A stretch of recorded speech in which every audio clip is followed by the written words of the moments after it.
Hi guys, அஸ்ஸலாமு அலைக்கும். Welcome to Das kitchen. இன்றைக்கி தாஸ் கிச்சனில் என்ன செய்ய போகிறோன்னா க்ரீன் சிக்கன் கிரேவி தான் செய்ய போகிறோம். வாங்க எப்படி செய்கிறது பார்க்கலாம்.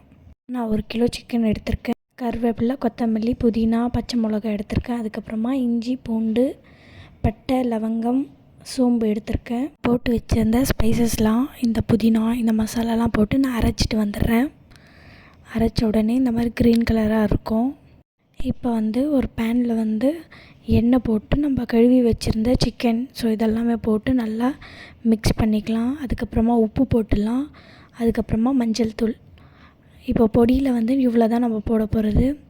இது நம்ம நல்லா மிக்ஸ் பண்ணிட்டு அரைவேக்காடு ஆன உடனே நம்ம அரைச்சி வச்சுருந்தோம் இல்லையா இந்த மசாலா, இதெல்லாம் மிக்ஸ் பண்ணிடலாம். மிக்ஸ் பண்ணி இப்போ அந்த மிக்ஸி ஜார் வாஷ் பண்ணி அந்த தண்ணி கூட நம்ம இதிலேயே போட்டுக்கலாம். இதிலே போட்டு நம்மளுக்கு எவ்வளோ தண்ணி வேணுமோ நம்ம அவ்வளோ போட்டுக்கலாம். கிரேவிக்கு தகுந்த மாதிரி நீங்கள் போட்டுக்கலாம். இப்போது ஒரு 5 நிமிஷத்துக்கு மூடி போட்டு மூடி வச்சுருந்தேன். இப்போ இந்த மாதிரி கலர் சேஞ்ச் ஆகிடுச்சு இல்லையா. இப்போ இறக்கிடலாம். சிக்கன் கூட குக் ஆகிடுச்சு, நல்லாவே சாஃப்ட் ஆகிடுச்சு. இப்போ நான் கேஸ் ஆஃப் பண்ணிடுறேன். தாஸ் கிச்சனுக்கு லைக் பண்ணுங்கள், கமெண்ட் பண்ணுங்கள், ஷேர் பண்ணுங்கள், சப்ஸ்கிரைப் பண்ணுங்கள். அஸ்ஸலாமு அலைக்கும்.